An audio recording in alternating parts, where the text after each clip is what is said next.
The Chinese government and Chinese companies are unable to pay their workers, and some are taking a forced pay cut of as much as 40%. This has sparked protests and a wave of social resentment, and it blew up after a lipstick streamer's comment went viral in China. Welcome to China Insider, I'm David Zhang. And this video shows protesters in the northeastern province of Jilin asking for their overdue pay, and it's been 45 months since they have been paid. And they work for Jilin Grain Group, which is a state-owned holding company in the province. CCP leader Xi Jinping just recently inspected the province nearby and called for the revitalization of the local food production economy. Well, that's going great. How about paying them first? Now, in a separate city of Zhengzhou, transportation workers haven't been paid for 10 months. The same thing, they're taking place across multiple different provinces, across different cities in China, as these videos are showing. The workers are gathering in front of the company buildings, demanding answers, protesting, holding up large banners, and trying to raise social awareness. But that's a systemic problem across China right now. Meanwhile, in Tianjin, a major city near Beijing, their public transportation employees haven't been paid for a few months now, and it was only after public opinions and exposure on this matter blew up that they finally paid them for the month of June. And in that same exact city, in order to pay the Tianjin government employees, the government had to borrow hundreds of millions of yuan from a nearby Buddhist temple back in March this year. But my question is, why the heck does a Buddhist temple in China have hundreds of millions of yuan? Anyways, so in March and April, the Temple of Great Compassion gave money to the government and as Great Compassion. And then in July, all the borrowed money was spent. So the government went back and tried to borrow more money from the Temple of Great Compassion. But this time the Buddha says, my compassion has run out, and they refuse to do so. And so instead of trying to find the funds elsewhere, the government has now organized different departments to inspect the temple under the pretext of social and environmental improvement. Basically, they're going to try to find them issues to, these violations or so-called things that they can fine them on so that they can get more money. It's like stealing from the monks, right? Great. That's totally going to work out. See you in the afterlife in Nirvana and see how a Buddhist Sakamuni is going to treat you.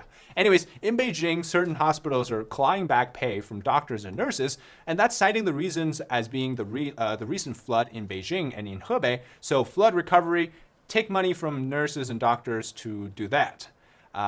Big benefit of the anti-corruption movement, right? Well, actually, the reason why they do the anti-corruption is because you can get a lot of money from the corrupt officials or the corrupt sectors.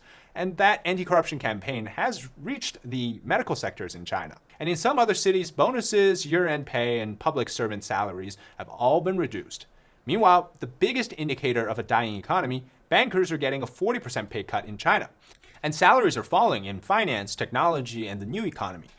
That puts Xi Jinping's campaign to restore confidence and revive growth at risk. In one Shanghai bank, within a span of 3 months, there were already 2 pay cuts, performance-based pay reduction for the employees. So you got doctors, government workers, transportation workers, banking industry, finance, everything. Everyone is either unemployed or if they are employed, taking pay cuts at best and not getting paid at worst. Blueberry quality products. Blueberry carries some of the best skincare products out there, including this derma roller face mask. It has intensive hydration from the hyaluronic acid, and I use it once a week. It helps me keep me from getting overproduction of oil, which leads me to have acne breakouts. And of course, I use makeup when I film on camera that when I take it off, my skin gets quite dry. This does both to help me protect and repair my skin. So head on over using my link in the description and you can receive 15% off all products and free shipping in the United States if you spend $70 or more. So in China, it's like if you're still walking, they're beating you until you can't walk anymore. If you're already in a wheelchair, they'll just take it away and ask you to crawl. And if you're already crawling, they'll break your arm. And that's the reality today. Of course, this all didn't happen just this year. It's been happening. And the economy is definitely taking a downward spiral starting in January of this year. But the type of phenomenon that I just talked about started, I'd say, 2 years into the pandemic. So in our recent memory, we may have forgotten about the first industries to go down already, right? That was the manufacturing industry in southern other parts of China. The lack of foreign orders largely shut down many cities. At first, it wasn't actually because of that. It was because of the zero COVID orders from the government telling everyone to just go home and shut down those factories. And then as that generated a lot of fear among foreign investors to try to get manufacturing from China. They thought that China can't produce anymore, right? So then when this year rolled around, they suddenly stopped zero COVID, and then it seems like they just expected everything to return to normal. But that's not how COVID lockdowns work. We've seen how much of the effects have taken place in the West. In the US, we're still recovering from the pandemic. So economically, it's very damaging. But these were the things that were hiding behind the zero COVID system. Essentially, the country ground to a halt, and so nothing was working. Nothing seemed like it was problematic until today. So a big one of this is actually the property sector, which we've previously talked about, and right now is heavily impacting the Chinese economy. But the root of the problem with all of it is actually the political nature of the CCP. They tend to ruin everything with control. And policy-wise, they're really themselves to blame. But let's talk about the big question, which is unemployment or the lack of pay across many industries. At one point, calculations suggest that the unemployment among youth runs close to 50%.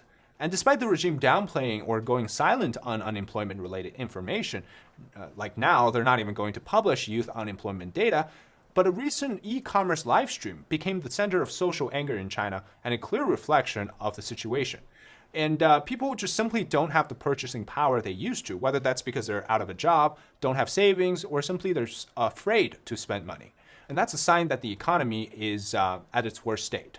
So Austin Li, or Li Jiaqi, which is known as Lipstick King in China, is a top live e-commerce streamer, and he's capable of selling out products within seconds of them going live on a stream.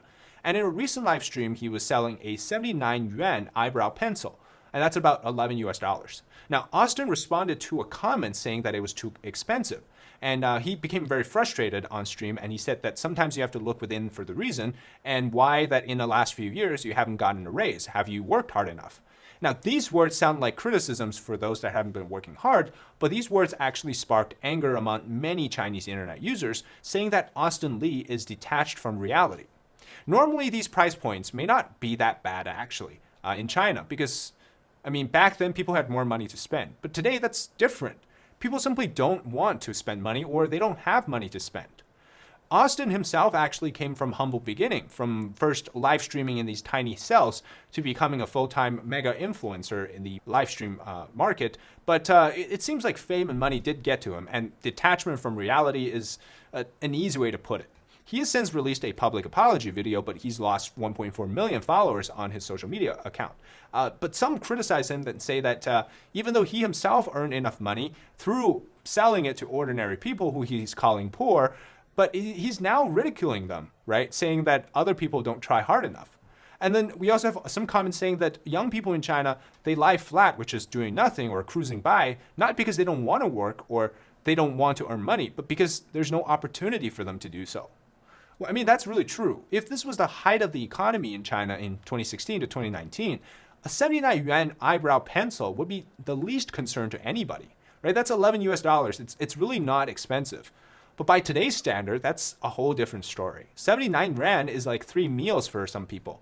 And I think Austin Li is still living in the bubble of influence economy, right? Which is that digital part of the economy that's still not being affected as much, which is, I guess, the last straw of the economy breaking. So by then, he would notice that nobody has power to buy. And so by then, I think he wouldn't be saying the same things. And this is also not Austin Li's first controversy in China. Last year, on June 4th, his live stream was canceled because he accidentally showed an ice cream-shaped tank on stream. And obviously, the sensitive date, June 4th, was not the right time for that. And since then, he had gone dark.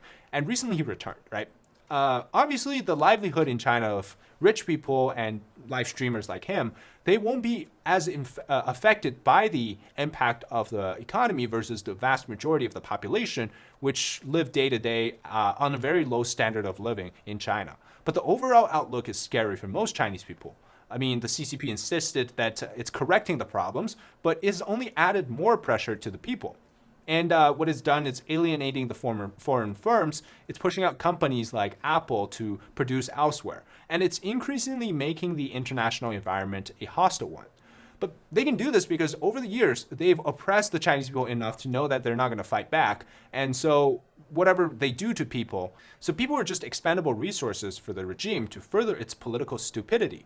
All right, that's it today for the episode on how China is dealing with its unemployment and salary cuts across the board. If you enjoy the content, leave a like, comment below your thoughts on this topic, and subscribe to our channel. All right, this is China Insider. I'm David Zhang. We'll see you next time.